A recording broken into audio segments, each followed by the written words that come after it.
Marcellus, I'll start with you. Yes. John Harbaugh's words here.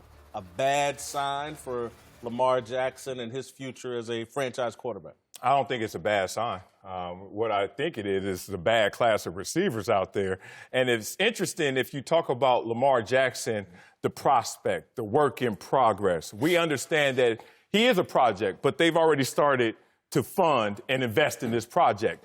And if you're a receiver out there, let's just look at these names. Cole Beasley. Oh, yeah, scary. John Brown, Randall Cobb, Jamison Crowder, Devin Funches, Adam Humphries, Dante Moncrief, Cordero Patterson. Heard of all of them. Heard of all of them. Now, I ain't heard of any of them last year getting 1,000 yards, though. Did you? Heard of all of them. They got 4 guys, and 2 of them never. That's why they free agents. That's why they. Not only are they free agents, but they couldn't cash in because to the level that they want to, because they are works in progress as some of them guys as well. So it's funny we're going to put the indictment on Lamar Jackson when in reality, who are we talking about that these receivers that don't want to play with them? Those guys right there are not the top-level receivers. Top-level receivers were traded during the season. Amari Cooper were traded during the offseason. And you talk about... any of them want to play with Lamar? Huh? You think any of them want to play with Lamar? I'm not going to get to speculation. All I'm going to say is the ones who had an opportunity, I don't think neither one of them wanted to see each other because those guys need to work on some of their game as well. You know, if I'm a wide receiver and I'm on the market,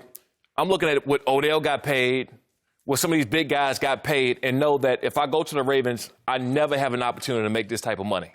Never. Because you're not going to get the ball. You are secondary to everything else going on. The Ravens are already telling you what they're going to do. They went into all season. They got Mark Ingram. They're going to run the ball. Mm-hmm. They beefed up their defense with Earl Thomas. They're going to play great defense. And that's success for a winning team. That's not success for a big wide receiver to get paid. So I don't see anything wrong with it. If I was them, it's no different if I was a pass rusher. If you're going to drop me in a 3-4 scheme and make me cover the flats, I don't want to play for you. I want to get the quarterback. Those are the guys who get paid. So a wide receiver, this would not be my first choice. This would be a team that I'll be okay with because we're going to win some games. But I know that I'll never see that contract or never see a big contract than some of these other guys got. So if he wants number one, no top receiver is going to go play with Lamar Jackson, not because of what he's saying. Look at the film last year. Just look at the games he played in and how often receivers got the ball. They didn't get the ball. So you can't now, if you're going Tyrell Williams, who I probably thought he was the best free agent receiver in my opinion, just from a talent perspective. He was the best one. Right. If the Ravens would have given him a better contract than the Raiders had, he'd be with the Baltimore Ravens. I'm not sure. They're not going. Sean is saying, you can't go to the Baltimore Ravens and put up statistically the type of numbers you need to say, this is the type of contract I want and deserve. The Ravens would have to give you that money. Not one receiver is going to voluntarily say, I want to go play with Baltimore. We're going to throw the ball 20 times a game, and out of those 20 throws, probably 15 are going to the tight ends and the backs. Right. Nah, I can't do it. And that's the makeup of this organization. Like, even in their greater years, we talk about when they had the vaunted defense and they went out there and they pounded with 12 points a game. Jamal Lewis down your throat and then Ray Lewis. They tried to change it. When you give Flacco that contract, you're saying we want to be a throwing team. I don't know if he can do that, so we'll pull back a little bit. But with Flacco, they attracted some wide receivers. Steve Smith Sr. Steve Smith, I think Anquan Bolden spent some time there. But Anquan's a big body who can also block and do other things. You know? I get it, but when have we ever heard a coach go on record? He knows, though, Jason. Harbaugh knows. Well, the style of offense we about to run, man, he knows. And again, because he understands the game, he goes, the receivers have their agents reach out to you, blah, blah. Everybody knows there's a need in Baltimore, but they're not even calling. You can't tell me that doesn't say – that says something about their style of offense, but it also says something about Lamar. Yes? No? No, well, look. He's still developing, just like he did in Louisville. Despite him winning the Heisman, despite him looking amazing, there were still issues with his game, especially in the pocket. But then if you look at his numbers and you dive deeper, completion percentage went up every single year. So during that developmental process, who wants to jump on board and say, hey, I'm going to hitch my wagon to somebody who's developing? LeBron came to the Lakers and looked at this young core that was developing that was even more mature than this. And then guess what he said? Patrick Mahomes is still developing. Is that developing or is that already? Hey, that's the MVP. Shined up. That's the MVP in the second year. Don't call those the same by birth certificate. Those are different things. There's a pass play. I went to the L.A. Charger Baltimore Raven game, and I remember when he threw this pass to the tight end out of play action, which is their style, to Mark Andrews.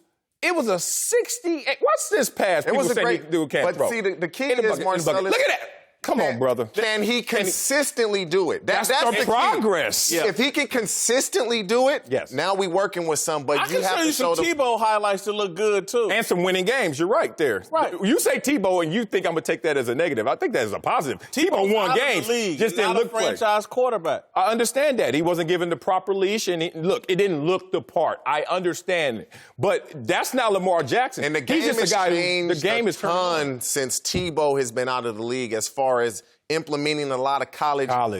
Terminology and play. It's changed a ton. I'm just surprised that he come out publicly about it more than anything else. Like if I'm him and I'm trying to sell guys coming through, I'm not going to let the entire NFL know and the public know that we got a problem bringing guys here because he just kind of shot himself in the foot.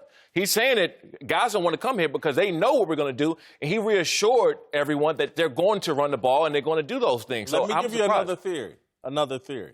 Because this is what I believe happened. And again, there's always the real truth, and then there's the truth that coaches let out publicly. I don't think John Harbaugh's ever been really on board with Lamar Jackson.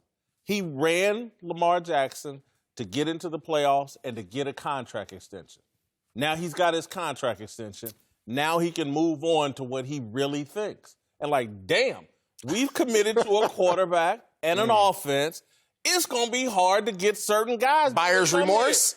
No. I buy some of that, what you're saying, but I think he's shifting the pressure because he responded to the no contract situation. He responded to they were starting off with a losing season under Joe Flacco, and he responded. The team responded. Now the challenge is not I'm selling this to y'all out there. I'm telling my team, it's time to have on this challenge flag and this underdog mentality that we have to respond to this because there are critics out there. There are naysayers saying you can't throw the football. Why couldn't he also, again, you think he's speaking to the whole team. Maybe he's speaking to his quarterback. Yeah, that's what I'm saying. No, but yes. Specifically, hey, man, we're having a problem getting guys here. Are you doing the work necessary? And we've heard reports he's down in Florida throwing the football, blah, blah, blah. Right. Harbaugh couldn't even name the specific guy. And now you can't name specific receivers you want in the free agent market either because those guys are not difference makers. By talent. I can go by Harbaugh's words, though. Mm-hmm. He would have liked some of those guys to reach out to the Ravens. That's just a fact. He's basically saying nobody wants to play. If they show them the money, they'll be there. If they money show them the money, they'll be there. The money is not going to be in a big name wide receiver because that's not going to be the bulk of their offense. And every young quarterback that I played against, how you cover that up is having a good running game and a great defense. Yeah. If they didn't bring in Earl Thomas or make Mark Ingram, they didn't bring these guys in, I would say they believe in his arm. By them bringing in what they did is showing me that every young quarterback that's having problems throwing the ball to their wide receivers, okay, we're going to have to rely on the defense a little bit more. We're going to have to rely on the running game until our quarterback comes around. So no matter what he says, he's already showing us because there was wide receivers there. We just named 10 of them. Yeah. We named 10 of them that they could have grabbed anyone off of there, but their philosophy and their going forward isn't in a wide receiver. So if I'm a wide receiver now, why would I come there? You already showed me what the future of this team is. But if you're a good receiver and you go to Baltimore, it's going to be very easy. We're going to get press man, I got to win. Whether I get the ball or not, if I show that I can consistently get open for Lamar Jackson, the reads are going to be very defined. It's not going to be no exotic coverage. We're going to put 8 guys in a box. We're going to stop the run. We're going to force you to throw the ball. Everything is going to be pretty simple for him to figure out, what is the defense doing? Point, TJ. Very easy. Very easy. You've given me a different way to look at his deal because he is saying, look, man, everybody's going to commit to stop the run. If you're a good wide receiver, you're going to be wide open.